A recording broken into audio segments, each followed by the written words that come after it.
Welcome to Conversations with Masesi, where my guest and I talk about life, family, love, community, and everything in between. Now, home is more than just a place to sleep or stay warm.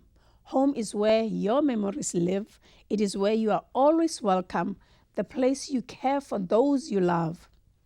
The point I want to stress about home is that somebody needs to create the home. It does not just happen by itself. So today I'm joined by my friend, Sandi, who will talk to us about how to create that home. Welcome, Sandi. Briefly tell our guests who you are. Okay, well, good morning and thank you for having me. I am currently a stay-at-home mom, but my children are all grown up now. However, when they were smaller, I encouraged them, I supported them, and I just was there for them all the time. And in my career, I was able to focus on them. I was able to, go on the many school trips and be involved with them. You just mentioned in my career. Let our viewers know what is it that you were doing, because I find that very important. Sometimes we're thinking for a parent to have time to create that kind of a home for the children and be that involved the way you were involved, they need to be stay-home parents. Mm-hmm. So let them know. Mm-hmm. Well, actually, I was continuing care aide for Sask Health Authority, and during certain times when the kids were actually really small, it was easier for me to work 8-hour night shifts. So when I would get home, I would refresh, we would go and do what we needed to do, and then I would come home, rest, and then I'd go to work. So, but I was able to balance it, and it worked for us. So in you sacrificing some of your sleep to be with your children helped you create that kind of a home where your children can thrive. But now we might have viewers that say, you know what, that's not possible. Do you have tips that you can tell our viewers to say, do it this way, or maybe get this outside resource that can help you in your home? Mm-hmm. Well, personally, for me, it was, I was focused on them being young for just such a short, brief period. Mm-hmm. And that was my thought all the time, that I just want to do this because they're growing up too fast. Yes. And now at my age, now that they're older, they're involved in other things, which I'm very supportive of. Mm-hmm. But I miss those trips to Batoche. I miss those trips to the museum. I miss the reading and the tucking in at night and the hugs. But honestly, I think everybody's so individual. So whatever you can make work, just embrace that. And like personally, for me, it was working nights. So. And how did you do that without overstretching yourself? Because like they always say, you can't pour from an empty cup. How did you take time for Sandi so that Sandi can be the best for everybody else? Well, fortunately, I was able to, I mostly just worked part-time. Okay. So that helped too. I was able to have a little bit of me time, but I always just wanted them to see that I was always going to be there for them, and make them aware that somebody's always watching over you. And yes. Yeah. So. Did you have somebody outside of your own home that you think this will be my plan B if I cannot do something? I honestly never did really cross that path. I just rolled with it, and it always worked out. Yeah, because when you have multiple children, sometimes it's exhausting, right? Mm-hmm. And you having to work and put that balance in place. But what I'm hearing from you is the intentionality.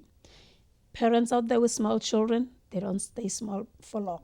So be intentional about being there at that time and being present for what they're doing. Because when they're older, you'll miss taking them, right? You're right, yes. We all miss those years, but they never come back.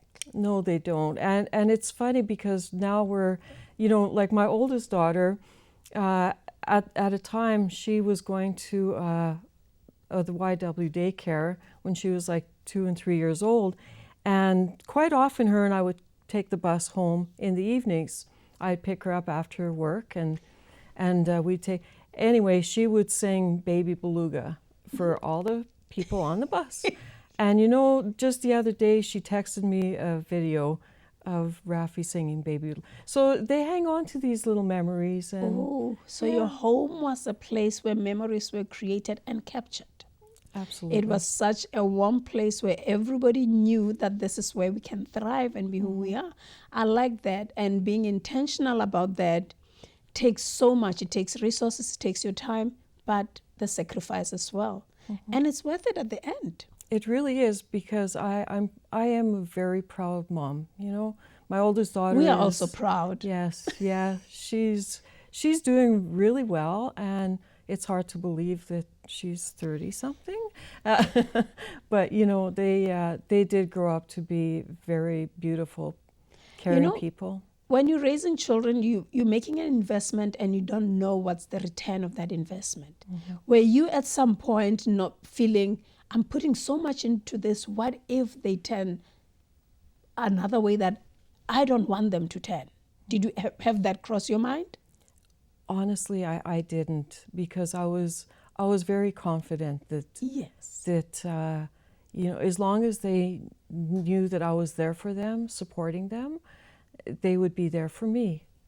So you pour in, they will pour in. they sure But did. you know, I wish we can stay on this for long, but with the time that we have, I have the other questions for you. But before we go to the next questions, I'd like to let everybody know that humans are creative. How did you make sure that your family home is a place where creativity is nurtured and given an opportunity to be expressed? That's the fun part for me, for your family. So we start with the oldest one, because all three of them did different things. So how did you make sure that creativity is expressed in your home? You must have a lot of things in the attic. Honestly,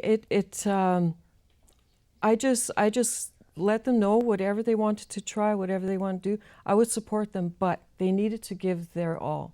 Oh, So when my oldest one, perfect example, she wanted to join cadets, and I didn't feel like she was ready to make that commitment, and we were busy with school. I had them in French immersion, and so there was a little bit of extra studying and whatever else, and but she insisted for that whole year, Mom, I really want to go to cadets. So I finally said, okay, you can go, I will make that commitment, but you have to too. We're not going to go there for 2 weeks and you're going to throw your arms up and say, I'm done. We're doing this, we're going in, we're going all in. And she did, and now like it really took her a long ways. And I'm so proud of her. yes. So let's go to the second one. Yes. Because she's also creative in her own right, which is different from the first one. Well, actually, so my oldest, and then yes, she started cadets, and she paved the way for her 3 siblings. They seen what she was gaining, and I think they also seen my support. Yes. So they got involved in cadets, and she, to this day though, she still tells me, you know, I would have had an extra year if you would have let me join. Earlier. Yes. So you need to pay for that. So I'm still paying for it, but no regrets. And then my second oldest, he's actually doing well. He's an electrician now. And my third child, she's in retail. She's very creative. She's just out there. She's very supportive. She's a caring person. They all are actually, but everybody has their own little thing. And my last one, he's in construction. He's doing quite well. He's actually going to school as well, and he also dances for Pavlichenko. So he's very busy, but it's all good, positive busy. And like I said, they know I've And always adding value to community too, because with Exactly. construction, just 1 second, tell us what he did, because it's so awesome. Yes, actually, so when he was finished grade 12, with COVID and everything, he was actually done school in February, and he done really well. He excelled, but he didn't want to be done school. So he went to the guidance counselor and asked if he could possibly go into the construction program at Mount Royal. They contacted Mount Royal. Mount Royal welcomed him with open arms, and he went into that program, and there was, I believe, 7 or 8 of them. They constructed a cabin, and he was so pumped. Like, he went to school every day. He was so excited about this. And then the day of his graduation, that morning, that cabin was getting moved to, I want to say Tobin Lake, maybe? I don't recall. However, he was so proud, so he phoned his mom and dad, please can you, and we did. We went there. I took a picture of him in front of what he was involved Project. in. Yes, Yeah. and he was so very proud, and that, but that helped too with his guidance counselor being supportive. Yes, and opening it up for and him. encouraging him. Yeah. Thank you so much for sharing that snippet of your life, because I think there is so much pearls of wisdom that you can share with all of us. And we look forward to having you again on Conversations with Masesi, so we can continue this conversation and encourage each other. Thank you. Some may think it requires money or personal artistic abilities to provide a home that encourages creativity.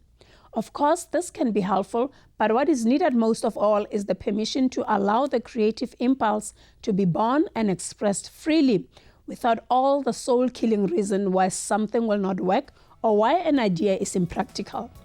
Remember to like, share, subscribe, follow us on all our social media platforms to keep the conversation going. Thank you for joining us on Conversations. Grace and peace be multiplied unto you and yours. Shalom.